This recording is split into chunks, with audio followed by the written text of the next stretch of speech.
সারা দেশে যথাযথ মর্যাদায় এবং ভাব গাম্ভীর্যের মধ্য দিয়ে পালিত হচ্ছে শহীদ বুদ্ধিজীবী দিবস। ভোর থেকে জাতির সূর্য সন্তানদের স্মরণে ফুলেল শ্রদ্ধা জানিয়েছেন রাষ্ট্রপতি, অন্তর্বর্তী সরকারের প্রধান উপদেষ্টা, রাজনৈতিক দল, স্কুল, কলেজ, বিশ্ববিদ্যালয়, শিক্ষার্থীসহ সর্বস্তরের মানুষ।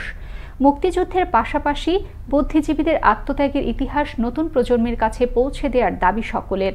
বিস্তারিত জানাচ্ছেন সহকর্মী ফরিদুল ইসলাম অপু। 14 ডিসেম্বর 1971 সালের এই দিনে পাকিস্তানের হানাদার বাহিনীর সাথে এদেশের কিছু দোসররা মিলে হত্যা করেছিল জাতির শ্রেষ্ঠ সন্তানদের। ঢাকার বিভিন্ন স্থানে শ্রদ্ধা ও ভালোবাসায় স্মরণ করা হয়েছে শ্রেষ্ঠ সকল সূর্য সন্তানদের। মিরপুর বুদ্ধিজীবী কবরস্থানে ফুল দিতে এসে আইন উপদেষ্টা আসিফ নজরুল বলেন, শহীদ বুদ্ধিজীবীরা মুক্তি, গণতন্ত্র এবং মানুষের অধিকারের জন্য লড়াই করেছিলেন। আমরা সম্মান, শ্রদ্ধা এবং ভালোবাসার সাথে আমাদের শহীদ বুদ্ধিজীবীদের স্মরণ করছি। শহীদ বুদ্ধিজীবীরা মুক্তি, গণতন্ত্র এবং মানুষের অধিকারের লড়াই করেছিলেন। আমরা মনে করি জুলাইয়ের যে গণ অভ্যুত্থান, সেটা আমাদের যে 71-এর মুক্তিযুদ্ধ, আমাদের শহীদ বুদ্ধিজীবীরা আছেন, মুক্তিযোদ্ধারা আছেন, ওনারা যে স্বপ্ন, যে প্রত্যয় এবং যে ভালোবাসা, দেশের প্রতি ভালোবাসা নিয়ে যে সংগ্রামে ঝাঁপিয়ে পড়েছিলেন, সেটারই কন্টিনিউয়েশন ছিল আমাদের জুলাই গণ অভ্যুত্থান। 55,000 মুক্তিযোদ্ধা, ওদের ধাক্কায় আমরা সরে গেছি, ওরাই সব কিছু গ্রহণ করতে পাইছে। কারণ এত মুক্তিযোদ্ধা ছিল না, অনেক বাদ দিলে পরে অনেক ঝরে যাবে, সেগুলো মুক্তিযোদ্ধা নয়।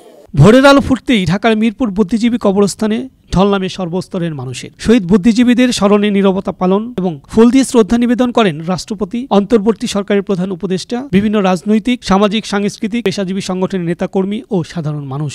রক্তক্ষয়ী যে স্বাধীনতা সংগ্রাম, সেখানে মানুষের জন আকাঙ্ক্ষা ছিল সাম্য, মানবিক মর্যাদা, সামাজিক ন্যায় বিচার প্রতিষ্ঠা।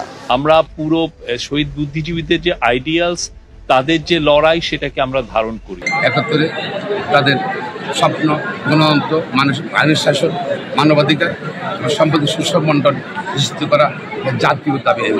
স্বাধীনতা লাভের দীর্ঘ 54 বছর পার হয়ে গেলেও শহীদ বুদ্ধিজীবীদের সঠিক তালিকা তৈরি না হয় আক্ষেপ রয়ে গেছে রাজনীতিবিদ সহ সাধারণ মানুষের। ফরিদুল ইসলাম অপু, আনন্দ টিভি, ঢাকা।